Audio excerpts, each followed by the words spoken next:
వానికి శమ అన్నాడు. ఆ శమ మాకు మా పిల్లలకు వచ్చామని అని చెప్పేసి ఆయన చెప్పిన మాటలు విన్నారు. ఆయనను లాజరును, చచ్చిపోయిన లాజరును లేపితే చూసినారు. ఆయన చేసిన అద్భుతాలు చూసినారు. పక్క ఆయన శిశువులనే కుడిపుదాన ఉండి ఆ శిశువునే ఆయన అప్పచెప్పినారు. ఆయన అప్పచెప్తే ఆయన ఏమన్నా ఒక్క మాట కూడా లేదు. ఒక్క మాట ఏమనకుండా ఆయన శిలోమానికి అప్పచెప్పినారు.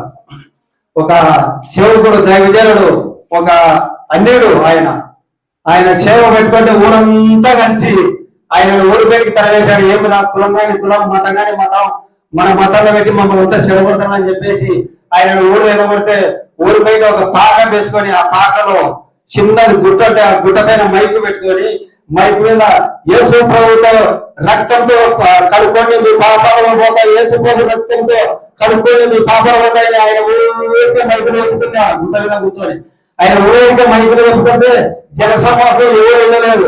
నక్క అదే పని కట్టుకొని వచ్చేసి ఒక నక్క వెళ్ళింది.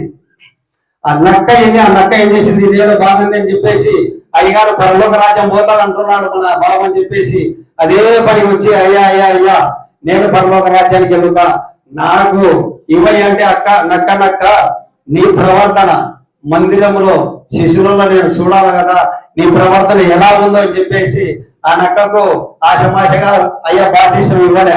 అయ్యా బాప్తిసం ఇవ్వకుండా చెప్పేసి సర్లే అని చెప్పేసి రమ్మన్నాడు. ఓ రోజు రమ్మన్నాక నక్క వచ్చేసింది. అదే పని అయ్యా పర్మిషన్ వచ్చినాడని సంఘము 20 మంది సంఘానికంటే ముందు వచ్చేసి చర్చి నిండా శాపలు అదే పనిగా ఆ పరిచర్య అలిగాని పరిచయం చేస్తాడట నక్క. అలిగాని పరిచయం చేస్తాడే నక్క అయ్యకు బాగా సంతోషమేనట.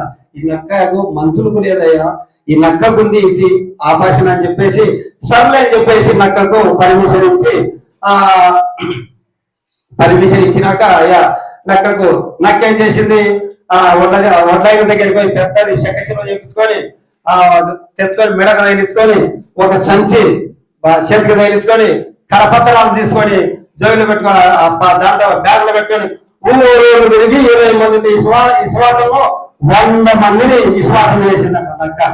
ఆ నక్కకు బైబిల్లో నోక పేరు ఉంది. ఆ నక్కకు జిత్తలమారి నక్క అనేది ఆ నక్కకు పేరుంది అని చెప్పేసి అయ్యకు బాగా పరిచయం చేసిన తర్వాత నక్కకు బాప్తిసం ఇవ్వాల అని చెప్పేసి ఈ రోజు నుంచే నక్క సంఘపెద్ద అన్నారు. ఈ రోజు నుంచే నక్క సంఘపెద్ద అంటే అంటుందంట నక్క. ఎందుకంటే ఫుల్ అవకాశం ఇచ్చినాడు అయ్యా నాకు ఈ రోజు అని. నక్క అంటే సర్లే అని చెప్పేసి తెల్లని ఎర్రటి శాల తెచ్చి కుర్చీ వేసి నక్క ఈ రోజు నుంచి సంఘపెద్ద, ఈ రోజు నుంచి నక్క సంఘపెద్ద పట్టుకొని కాలేదంట నక్కకు. సర్లే చెప్పేసి నక్క అయ్యాక హైదరాబాద్ మీటింగ్ పని ఉంటే నక్క ఈ 3 రోజులు నేను ఆదివారానికి కరెక్ట్ వస్తాను అని చెప్పేసి అయ్యా నక్కకు అప్పచెప్పి మందిరాన్ని వెళ్ళా. అయ్యా అమ్మాయి ఇద్దరు హైదరాబాద్ పోయినారు. అయ్యాక హైదరాబాద్ పోయినారు. నక్క మాకు ఫుల్ పరిచయం ఉంది కదా.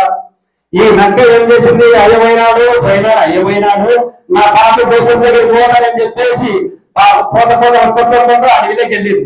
మందిరాన్ని విడిచిపెట్టి అడవిలోకి పోతే అలా సచ్చగా జింక ఒకటి అడవిలో పడింది.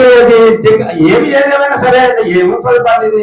సర్లే నీ చెక్కచిన్న పాగానని చెప్పేసి చెక్కచిన్న తీసి తనకి చెట్టుకు తగిలిచ్చి ఫుల్లుగా నక్క మాంసం ఫుల్లుగా తిని మళ్ళా తంగడాకుతో మూదంతా మగం చూసుకొని మళ్ళా ఏదే ప్రకారంగా నక్క చెక్కచిన్న తగిలించుకొని మనమాదిరి వచ్చి మందిరంలో కూర్చుంది. అయ్యా చేసి వాక్యం చెప్పడానికి లేచినాడు. అయ్యే చేసి వాక్యం చెప్పడానికి లేచే ఈ నక్కకి ఎటు చూసినా కూడా పరగజపలు నక్క అయ్యే పడుతున్నాయి.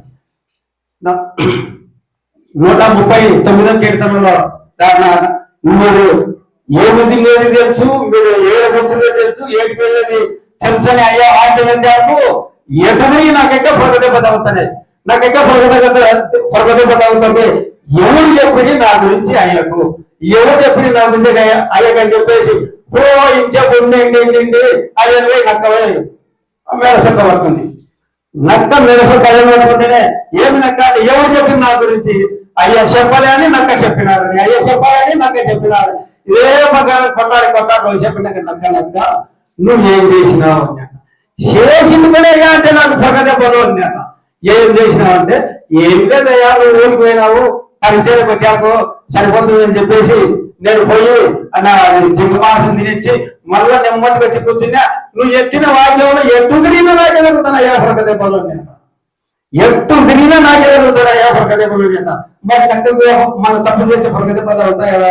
ఒక్కొక్క మాట ఒక్కొక్కటి ఎవరినొకటి దేవుడు ఆయన గురించి నిలబెట్టుకొని, ఇది మన పాస్టరే కావచ్చు ఎవరైనా కావచ్చు, ఒక్క మాట మాత్రమే అంటే దేవుడు నిలబెట్టుకొని ఆయన ఏవైతే తెలియపరచాలో అవే తెలియపడతాడు.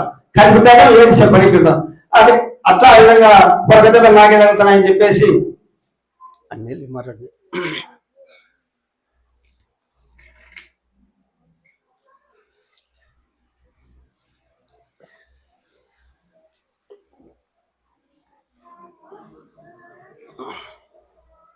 దేవునికి మహిమ కలుగును గాక.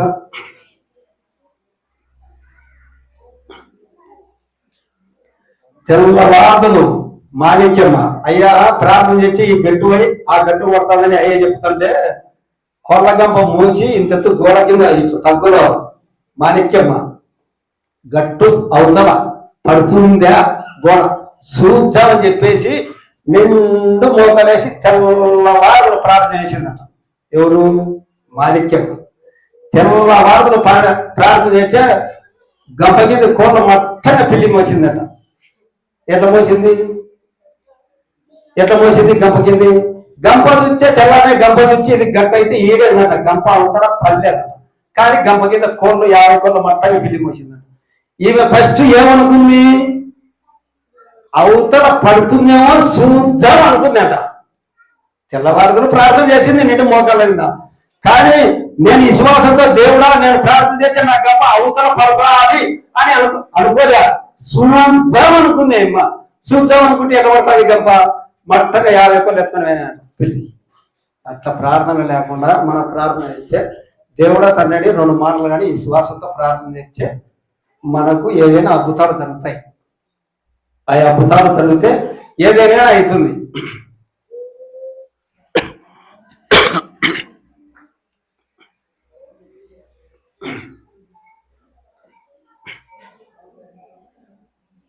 స్తోత్రాలు వందనాలు తండ్రి. యేసయ్య ప్రభు నీకే స్తోత్రం తండ్రి. ఏదో మాటలు మాట్లాడకుండా తండ్రి నీ కల్పిత కథం లేకుండా మీరే కృపదేశం పెడుతున్న దేవానికి వందనాలయ్యా.